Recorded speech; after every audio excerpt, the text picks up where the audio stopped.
में किसी को परेशान करना या किसी की हत्या करना मने गलत कहा गया है।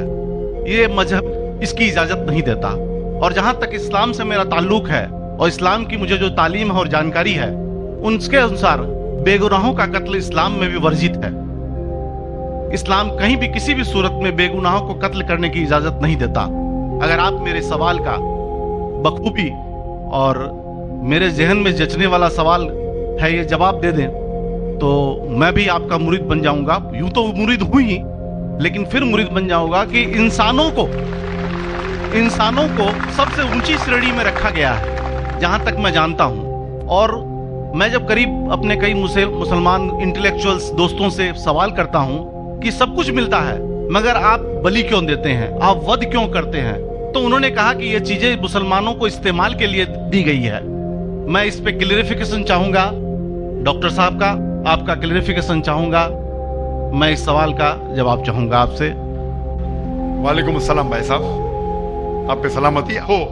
वैसे में सवाल किया है कि वो पीस टीवी माशाल्लाह काफ़ी वक्त से देख रहे, और वो कहते हैं कि हर मज़हब में कहा गया है कि कत्ल करना, इंसान की जान लेना गलत है, हराम है। हिंदू मज़हब में कहा गया है और इस्लाम में भी, जैसे उनकी जानकारी सही है कि बेगुनाह का कत्ल करना हराम है। वो ये पूछते हैं कि बलि कहाँ तक सही है।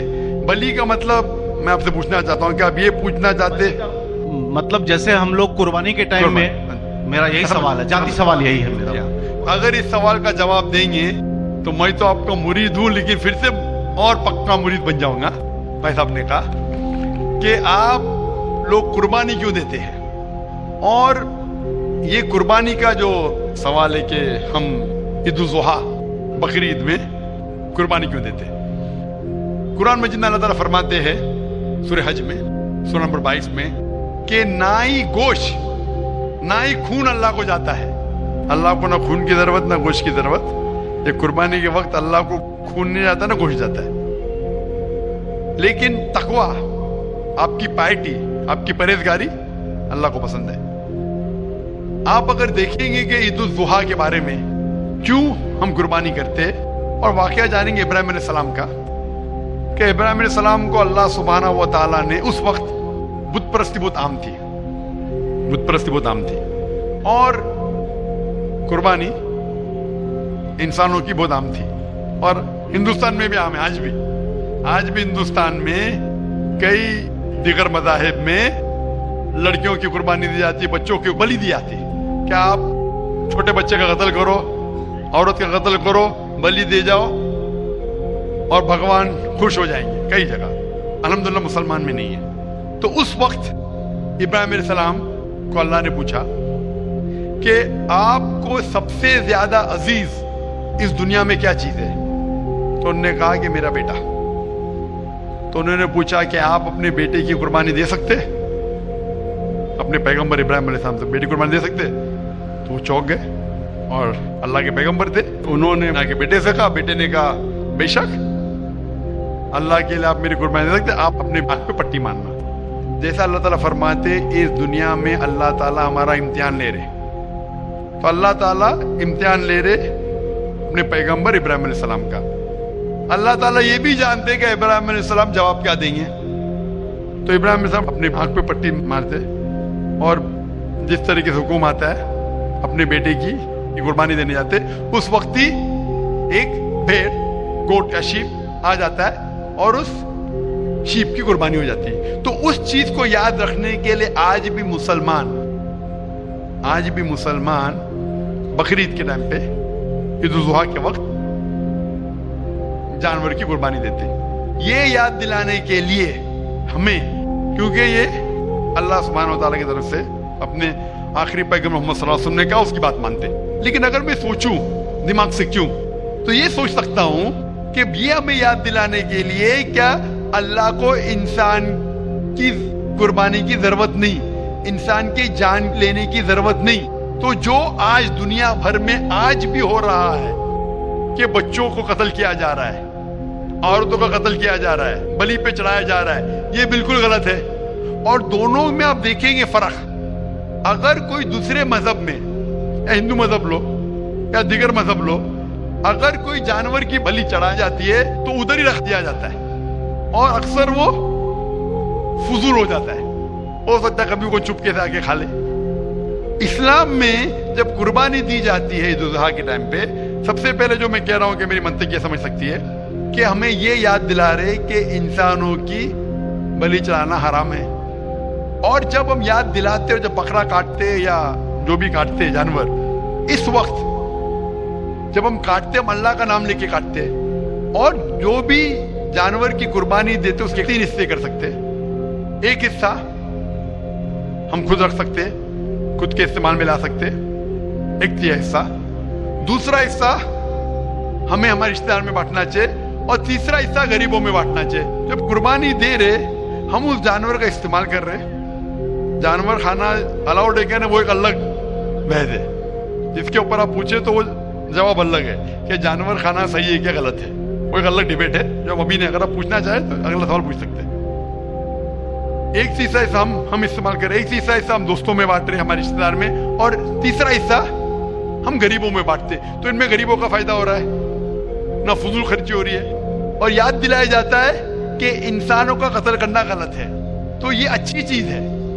جب بلی جیسا دیکھے باقی مذاہب میں کیا ہو رہا ہے، انسانوں کا قتل کیا جاتا ہے بالکل حرام ہے. اس کے علاوہ جب جانور کا بھی قتل کرتے وہ جانور فضول خرچی میں جاتا ہے. اسلام میں ہمیں یاد دلایا جاتا ہے، اور قرآن مجید میں لکھا ہے سورہ مائدہ سورہ 5 آیت نمبر 1 میں، اور سورہ نحل سورہ نمبر 16 آیت نمبر 5 میں، کہ جو جانور آپ کے لیے حلال ہے وہ کھا سکتے، جو چوپایا ہے. خالی وہ جانور مت کھاؤ جو آپ کے لیے حرام ہے، جو حلال ہے وہ کھا سکتے. تو یہ کھانے کے لیے ہمارے لیے خوراک ہے. ہم قربانی کے وقت نہ کچھ ضائع کر رہے، نہ پیسے کی بربادی کر رہے. ہمیں یاد دلایا جاتا ہے کہ نہ خدا کو گوشت جاتا ہے، نہ خدا کو خون جاتا ہے، خدا کو تقویٰ جاتا ہے. ہمارا تقویٰ، ہم کتنے پرہیزگار ہیں. اور ساتھ ساتھ اس کا استعمال ہوتا ہے. ایک تیسرا حصہ میں کھاتا ہوں، رشتہ داروں میں بانٹتا ہوں، اور آخری تیسرا حصہ میں بانٹتا ہوں غریبوں میں. تو اس سے فائدہ ہوتا ہے. تو اس میں کیا غلط ہے بنسبت دوسرے مذاہب میں؟ آپ دیکھیں گے اس میں نقصان ہی نقصان ہے. انسان کا قتل ہو رہا ہے، اور جانور کو بھی اگر بلی چڑھائی جاتی ہے تو فضول خرچی ہوتی ہے. بنسبت اسلام میں بقرعید کے اندر فائدہ ہی فائدہ ہے. بہت خوب، آپ نے یہ بہت اچھا فرمایا. میں آپ کے جواب سے کافی سنتشٹ ہوں. اور جاتے جاتے ایک آخری سوال کرنا چاہوں گا کہ اہنسا کو اسلام کس نظریے سے دیکھتا ہے؟ اہنسا کو اسلام کس نظریے سے دیکھتا ہے؟ میں سب کا آخری سوال ہے کہ اہمسا کو اسلام کس نظریے سے دیکھتا ہے؟ عام طور پہ ہمسا حرام ہے. اسلام آتا ہے لفظ سلام سے، اس کے معنی ہے سلامتی، امن، شانتی. اسلام کے معنی ہے کہ شانتی حاصل کرنا، اپنی خواہش، اللہ کا جو پیغام ہے اس کے مطابق اپنی زندگی بسر کرنا اور امن حاصل کرنا، اسے کہتے ہیں اسلام. ہمسا عام طور پہ حرام ہے. لیکن اگر مثال کے طور پہ ہم دیکھتے ہیں ہر دیش میں قانون ہے کہ چوری مت کرو، کسی کا قتل مت کرو. لیکن قانون کے علاوہ پولیس بھی ہے کہ اگر کوئی قانون کو فالو نہیں کرتا ہے، کوئی چوری کرے گا تو پولیس اس وقت زبردستی کر سکتی ہے، پولیس فورس کا استعمال کر سکتی ہے، پولیس کبھی کبھی ہتھیار کا استعمال کرتی ہے امن اور شانتی برقرار رکھنے کے لیے دیش میں. اسی طریقے سے اسلام میں ہمسا عام طور پہ حرام ہے. لیکن ہر انسان شانتی نہیں چاہتا ہے. کچھ انسان جو اشانتی چاہتے ہیں اور جو اللہ کا فرمان پہ عمل نہیں کرتے اور شانتی کو بھش کرنا چاہتے، اس وقت اسلام اجازت دیتا ہے کہ آخری مرحلے پہ آپ ہمسا کا استعمال کر سکتے شانتی لانے کے لیے. ہمسا کا استعمال کر سکتے شانتی لانے کے لیے، خود کے فائدے کے لیے نہیں. اسی لیے عام طور پہ جتنے بھی آپ نے دیکھے ہوئیں گے جو جنگ اللہ کے رسول لڑی، اکثر وہ تھا سیلف ڈیفنس میں. اگر کوئی چور میرے گھر میں گھستا ہے اور میری بیٹی سے بدتمیزی کرتا، میں کیا کہوں گا؟ میں ہمسا میں مانتا ہوں، میں ہاتھ نہیں لگاؤں گا. میں میری چوڑیاں نہیں پہنا ہوگی ہاتھ میں، مسلمان ہوں لیکن چوڑیاں نہیں ہاتھ میں پہنا ہوں. آپ کے گھر میں کوئی چور گھستا ہے اور آپ کی بیٹی سے بدتمیزی کرتا، آپ کیا کریں گے؟ جی ہاں، میں مقابلہ کروں گا. مقابلہ کریں گے، ہاتھ بھی اٹھائیں گے نا.